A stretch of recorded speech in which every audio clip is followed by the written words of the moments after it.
அன்பான காலைக்கதை நிகழ்ச்சி நேயர்களே, மீண்டும் ஒரு விசை கூட இயேசுவின் நாமத்துல உங்களோடு கூட இந்த காலைக்கதை நிகழ்ச்சி வாயிலாக இணைவதில் மிகுந்த மகிழ்ச்சி அடைகின்றேன். இந்த நாள் நமக்கு இருக்கிற வாக்குத்தத்தம் எங்க இருந்து அப்படின்னு சொன்னா, சங்கீதம் 36:8 இவ்வாறாக சொல்லப்படுகிறது. முத ஆலயத்தில் சம்பூர்ணத்தில் திருப்தி அடைவார்கள், முது பேரின்ப நதியினால் அவர்கள் தாகத்தை தீர்க்கிறீர் அப்படின்னு சொல்லி போடப்பட்டிருக்கிறது.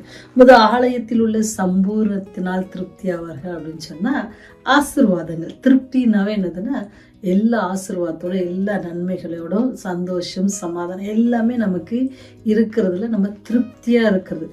திருப்தியா இருக்க முடியுமா மனுஷனுக்கு? ஆனா இங்க நம்ம இருப்பாங்க. யார் இருப்பாங்க அப்படின்னு சொன்னா, உண்மையான ஆசீர்வாதத்தை தேவன் பெற்றோர்களால இருக்க முடியும் அப்படின்னு சொல்லி தாவீது பக்தர் சொல்றாரு. என்ன அப்படி உண்மையான ஆசீர்வாதம் அப்படின்னு நினைச்சீங்கன்னு சொன்னா, நீங்க பாத்தீங்கன்னு சொன்னா நம்முடைய வாழ்க்கையில இந்த உலகத்துக்கான காரியங்கள்ல அநேகர் ஆசீர்வதிக்கப்பட்டிருக்கிறோம் இல்லையா? அது ஆசீர்வாதத்தை காட்டிலும் ஆவிக்குரிய வாழ்க்கையில நாம் தேவனோடு வைத்திருக்கிற உண்மையான அன்பு என்ன அப்படின்னு சொன்னா, அது எப்படி தேவ ஆசீர்வாதத்தை நமக்கு தரும் அப்படின்னு சொன்னா, உண்மையான தேவ ஆசீர்வாதம் எது என்பதை நாம் கண்டறிந்து அந்த ஆசீர்வாதத்தை அனுபவிக்காத வரை உண்மையானதோர் ஆவிக்குரிய வாழ்க்கையை நம்மளால வாழ முடியாது. உண்மையான தேவ ஆசீர்வாதங்களை அடைந்து அனுபவத்தின் விளைவாக நம்மிடம் ஏற்படுவதே உண்மையான ஆவிக்குரிய வாழ்க்கை. எத்தனையோ உலக நன்மைகளை நாம் பெற்றிருந்தாலும் ஆவிக்குரிய வாழ்க்கையில நம்ம பெறாதபடிக்கு, ஆவிக்குரிய வாழ்க்கையை நாம் ஆசீர்வாதத்தை பெறாதபடிக்கு வாழ்றதுனால பிரயோஜனம் ஒன்றும் இல்லை. நீங்க பார்த்தீங்கன்னு சொன்னா, சாலமோன் அன்னைக்கு என்ன எல்லாமே கிடைச்சிச்சுல உலகத்துல. அவரை போல யாருமே இல்லை. அறிவா இருந்தாலும் சரி, அழகா இருந்தாலும் சரி, ஆஸ்தியா இருந்தாலும் சரி, எல்லாத்திலையும் அவர் என்னது இருந்தது முதன்மையாக இருந்தார். ஆனா ஆவிக்குரிய வாழ்க்கையில என்னது தவறுவதற்கு காரம் ஏற்பட்டது. பார்த்தீங்களா? இதுதான் என்ன சொன்னா, ஆவிக்குரிய வாழ்க்கையில நம்ம என்ன செய்யணுமா, உண்மையான ஆசீர்வாதத்தை பெற்றவர்களாக காணப்படணும். நீங்க பாத்தீங்கன்னா இப்ப நம்ம வேதாகமத்திலே பாத்தீங்கன்னு சொன்னா, ஆண்டவரோடு கூட இருந்து என்னது அநேக ஆசீர்வாதங்களை பெற்று அநேக ராஜாக்களை வென்று எல்லா காரியங்களையும் செஞ்சிருப்பாங்க. முதலாவது ராஜாவாகிய சவுலும் கூட பாத்தீங்கன்னு சொன்னா ஆவிக்குரிய வாழ்க்கையில பின் வாங்கி போயிட்டாங்க. அந்த மாதிரி நம்ம இல்லாதபடிக்கு நீங்க பார்த்த சவுல், அப்புறம் எரேமியா, இவங்கெல்லாம் என்ன அப்படின்னு சொன்னா ஆசீர்வாதங்கள், அவங்களுக்கு நிறைய ஆசீர்வாதங்கள் பெற்றாங்க. ஆனா என்னது ஆவிக்குரிய உண்மையான ஆசீர்வாதத்தை அவங்களால காண முடியல. ஆனா நீங்க வேதாகமத்துல இது நம்ம காண முடியாதவங்களை பத்தி பார்த்தோம். ஆனா உண்மையான ஆசீர்வாதம் பெற்றவள் யார் அப்படின்னு நிறைய பேரு நம்ம லிஸ்ட் அவுட் பண்ணலாம். நீங்க யாரெல்லாம் அப்படின்னு நினைக்கிறீங்க அப்படின்னு சொன்னா, ஆபிரகாம் உலகப்பிரகமா ஆசீர்வாதம் பெற்றாங்க. ஆண்டவரோடு கூட என்ன செஞ்சுங்க, நெருங்கிய அவருடைய விசுவாசத்தின் தந்தையாக அவங்க சொல்லப்பட்டாங்க. அப்புறம் யோசேப்பு எடுத்துக்கோங்க, மோசே எடுத்துக்கோங்க, தாவீது, யோசுவா, இவங்க தானியேல், நிறைய பேர் அப்படியே லிஸ்ட் அவுட் பண்ணாங்க. இவங்கெல்லாம் என்ன செஞ்சீங்கன்னா உண்மையான தேவ ஆசீர்வாதத்தை பெற்றவர்கள். ஏன்னு சொன்னா அவங்களுக்காக என்னது ஆன்மீக வாழ்க்கையில ஆண்டவரோடு கூட இருந்த உறவுல அவங்கெல்லாம் ரொம்ப ஸ்ட்ராங்கா இருந்தாங்க. அதனாலதான் ஆண்டவர் உங்களுக்கு என்ன செஞ்சாரு, உங்களுக்கு என்ன தரப்போறேன்றத முன்னாடியே அவங்களுக்கு சொல்லுவாங்க. அப்புறம் தீர்க்க தரிசனங்களை அறியத்தக்கதான காரியங்களை சொல்லி கொடுத்தாங்க. ஏன்னு சொன்னா தண்டனை வருது, ஆண்டவரை நோக்கி பிரார்த்தனை பண்ணக்கூடாது, ஜெபம் பண்ணக்கூடாதுன்னு சொன்ன பிறகும் தானியேல் பண்ணதுனால என்னது அவருக்கு சிங்க கபி இருக்குன்னு தெரிஞ்சும் கூட என்ன செய்யல, ஆண்டவரோட இருந்த உறவை அவங்க துண்டித்து கொள்ளல. அதுதான் உண்மையான ஆசீர்வாதம். அதனாலதான் அவங்க என்ன செஞ்ச, சிங்கத்தின் கெபியில இருந்து சிங்கத்தின் வாயிலிருந்து என்னது ஆண்டவர் அவர்களை விடுவித்தார். யோசேப்பு எங்க இருந்து விடுவித்தார்? குழியிலிருந்து எடுத்து விற்கப்பட்ட பிறகும் கூட பெரிய ராஜ சமூகத்துல என்னது உயர்த்தப்பட்டாரு. ஏன்னு சொன்னா அவங்கெல்லாம் தேவனோடு கூட அவங்களுடைய உண்மையான ஆசீர்வாதங்களை என்ன செய்யுங்க, அவங்க அனுபவத்தின் வாயிலாக ஆண்டவரோடு கூட ஒவ்வொரு நாளும் அவங்களுடைய உறவுகள் எப்படி தொடர்ந்து இருந்ததுனால அவங்களுக்கால என்ன செய்ய முடிஞ்சு அப்படின்னு சொன்னா, அவங்களால என்னது வெற்றி இலக்கை அல்லது உண்மையான ஆசீர்வாதத்தை பெற்றாங்க. கஷ்டத்தின் மத்தியில் அவங்களுக்கு என்ன இருந்துச்சு, நம்பிக்கை இருந்துச்சு. குழந்தையே இல்லை, வயதாயிருச்சு, வாக்குத்தத்தம் இருக்கு, ஆனாலும் என்னது நம்பிக்கை இருந்ததுனால என்னது அவங்களுக்கு அந்த ஆசீர்வாதத்தை அந்த அடைந்தாங்க அப்படின்றத நம்ம பார்க்குறோம். சரிங்களா? ஒவ்வொரு நாளும் உங்களுடைய வாழ்க்கையில என்னுடைய வாழ்க்கையிலும் உலக பொருட்கள் எல்லாம் நம்ம கொஞ்சம் கஷ்டப்பட்டு ஒரு நாள் 2 நாள் உழைப்பதற்கு அனுபவத்தில் பலத்தை பெற்று காரியங்கள்ல அல்லது கேட்டோ அல்லது பெற்றுக்கொள்ளலாம்.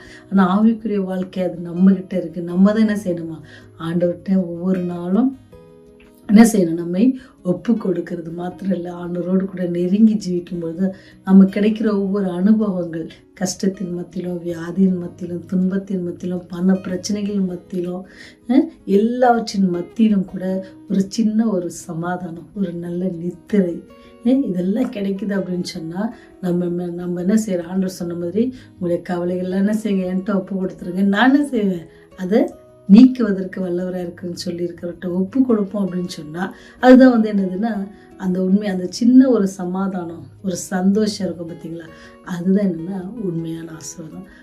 பொருட்கள் எல்லாம் என்ன செய்யும், வரும் போயிடும். ஆனால் அந்த சந்தோஷம் சமாதானம்லாம் சொல்கிறோம் பார்த்தீங்களா, இதெல்லாம் யாருக்கு தான் கிடைக்கும் அப்படின்னு சொன்னால் நம்ம ஆண்டவரோடு வைத்திருக்கிற உறவு தான் நம்ம என்ன செய்யும், அது நமக்கு தர காத்திருக்கிறது. உண்மையான தேவாசை தங்களுக்குள் அடையாளம் கண்டு அனுபவித்தவர்கள் அது என்ன, அவர்கள் தங்களின் ஆத்மாவை இருதயத்தையும் என்ன செய்யுமா, திருப்தி செய்யும். அது என்ன செய்யுமா, திருப்தி செய்யும். கிடைக்காத பொருளுக்காக கிடைக்கலனா கூட என்ன செய்யும், பரவாயில்ல, ஆண்டவர் அதை ஏற்றவில்லை எனக்கு தருவார், இப்போ இருக்கிறது எனக்கு போதுமான ஒரு திருப்தியை அது தருவதாக காணப்படுகிறது. சரிங்களா? தேவ நன்மைகளை அடையாளம் கண்டு அனுபவித்தவர்கள் அவர்கள் தேவ உறவை தங்களிடம் கண்டார்கள். அவர்கள் தேவ வசனத்துக்கு என்ன செஞ்சாங்களா, தங்களுக்குள் தேவ வசனத்தையும் தேவனுடைய பிரசன்னத்தையும் உணர்ந்தாங்க. ஒவ்வொரு நாளும் அவங்க வாழ்க்கையில் என்னன்னா தேவனுடைய பிரசன்னத்தை உணர்ந்தாங்க.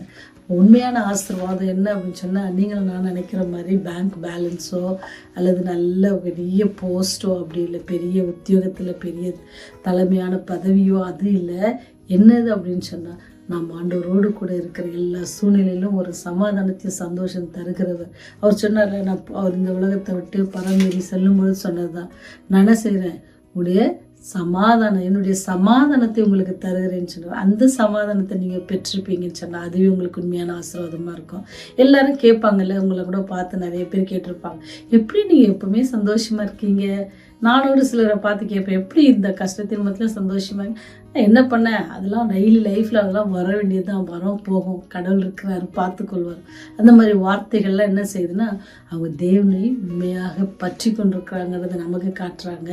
அதுவே உண்மையான ஆசீர்வாதம் கூட.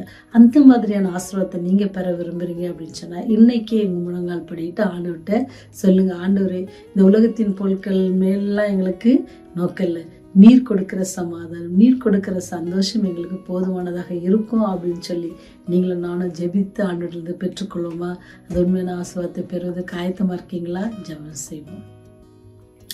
பூமியின் மண்மக்களை நோக்கி பார்க்கறதான பரலோக தந்தை, இந்த நாளிலும் கூட ஆண்டவரே விசேஷமாக நீர் எங்களுக்கு கற்றுக் கொடுத்த பாடத்திற்காக நன்றிய தகப்பனே.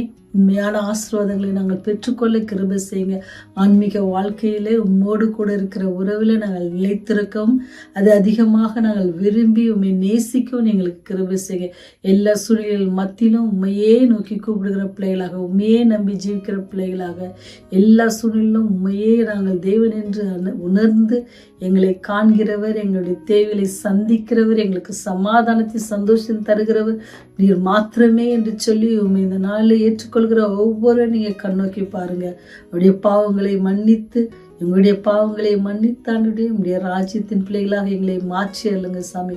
வேதாகமத்தில் இருக்கிற அநேக தேவ பிள்ளைகள் எப்படி உண்மையே பற்றி கொண்டிருந்தாங்களோ அவர்களெல்லாம் நாங்கள் உதாரணமாக எடுத்துக்கொண்டு உண்மையை நாங்கள் நோக்கி பார்க்கோம். நீர் இந்த உலகத்தில் வாழ்ந்த பொழுது சாட்சியாய் வாழ்ந்தது போல நாங்களும் உமக்கு பிரியமான பிள்ளைகளாக வாழ எங்களுக்கு உதவி செய்யுங்க. இந்த செய்தியை கேட்கிற ஒவ்வொரு பிள்ளைகளையும் கண்ணோக்கி பாருங்க, ஆசீர்வதிங்க, அவருடைய தேவைகளை சந்தித்தள்ளுங்க. சந்தோஷம் சமாதானத்தில் அவர் குடும்பங்களிலும் அவருடைய பிள்ளைகளின் குடும்பங்களிலும் ஆண்டவரே நிலவு நிற்கிற செய்யுங்க. அவருடைய பிள்ளைகளை ஆசீர்வதிங்க. அது மாத்திரம் ஆண்டவரே இந்த சத்தியத்தை சுமந்து செல்கிற ஒவ்வொரு போதர்களுக்காக ஜெபிக்கிறோம். ஆண்டவரே இந்த ஊழிய பணிகளில் ஈடுபடுகிற ஒவ்வொருவரும் நீங்க ஆசீர்வதிங்க. உடைய அன்பை குறித்து மற்றும் பகிர்ந்து கொள்வதில் ஆண்டவரே சாத்தான் இடுகிற எல்லா போராட்டத்தின் மத்தியிலும் அவர்கள் வெற்றி சிறக்க தேவ கிருபை, தேவ ஒத்தாசை அவர்களோடு கூட இருக்க கிருபை செய்யுங்க. வழிநடத்துங்க, பாதுகாத்துக் கொள்ளுங்க. இயேசுவின் வழியாய் ஜெபிக்கிறோம் ஜீவனுள்ள நல்ல தகப்பனே, ஆமென்.